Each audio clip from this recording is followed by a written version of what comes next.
जय शिवराय मावळ्यांनो. मावळ्यांनो, माझ्या शिवरायांची यशोगाथा या यूट्यूब चॅनलवर तुमचं सर्वांचं स्वागत आहे. या चॅनलवर आज आपण एक नवीन व्हिडिओ बघणार आहोत की छत्रपती शिवाजी महाराजांचं सैन्य व इतर राजांचं सैन्य यांच्यात काय फरक होता. चला व्हिडिओला सुरुवात करूया. त्या काळात इतर राजांचं सैन्य हे खडं सैन्य होतं. लढाया करणे हाच त्यांचा हेतू असायचा.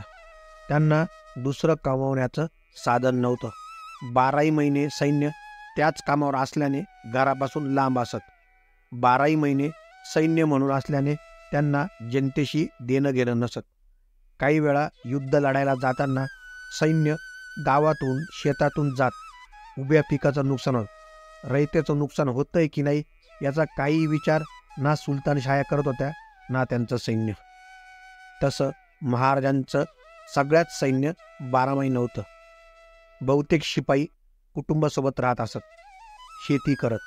ते स्वतः शेतीत राबत, त्यामुळे त्यांना दुसऱ्या शेतकऱ्यांच्या शेतीची काळजी होती.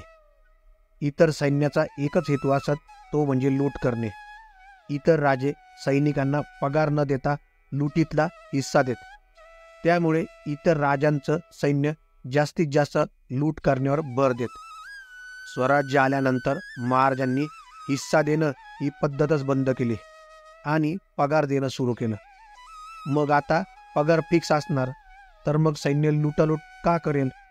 महाराजांच्या सैन्याचा हेतू मुळात लूट करणे हा नव्हता, तर लूट थांबवणे हा होता. लक्षात घ्या मावळ्यांनो, छत्रपती शिवाजी महाराजांचा सैन्याचा हेतू हा लूट थांबवणे हा होता. लूट करणे हा मुळात अजिबात नव्हता. स्वराज्याचं रयतेचं रक्षण करणे हाच महाराजांच्या सैन्याचा मुख्य उद्देश होता. आता याचा अर्थ असा नाही की महाराजांच्या सैन्याने लूट केली नाही. महाराजांच्या सैन्याने परमुलकात जाऊन लूट केली होती, पण ही लूट गरज म्हणून आणि आवश्यक म्हणून संपत्तीची लूट केली. जी संपत्ती आवश्यक होती त्याची. सैन्य आणि रयतेचं एक छान नातं महाराजांनी बनवलं. त्यामुळे समजा युद्ध काही झालं तर महाराजांच्या सैन्याला संपूर्ण गाव मदत करत.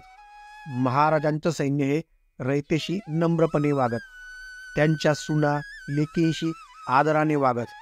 त्यामुळे राजांचं सैन्य रयतेला आपलं रक्षण करणारं सैन्य असं वाटायचं आणि अशी भावना रयतेच्या मनात निर्माण झाली.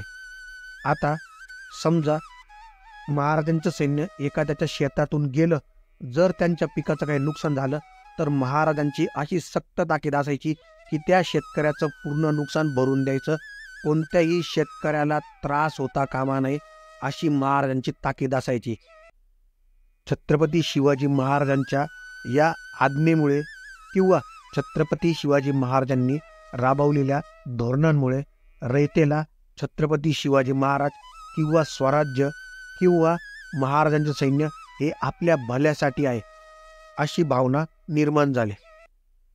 तर मावळ्यांनो, तुम्हाला सदरची माहिती कशी वाटली हे तुम्ही कमेंट करून सांगा. माझ्या शिवरायांची यशोगाथा हे यूट्यूब चॅनल लाईक करा, शेअर करा, सबस्क्राईब करा. धन्यवाद. जय शिवराय, जय भवानी.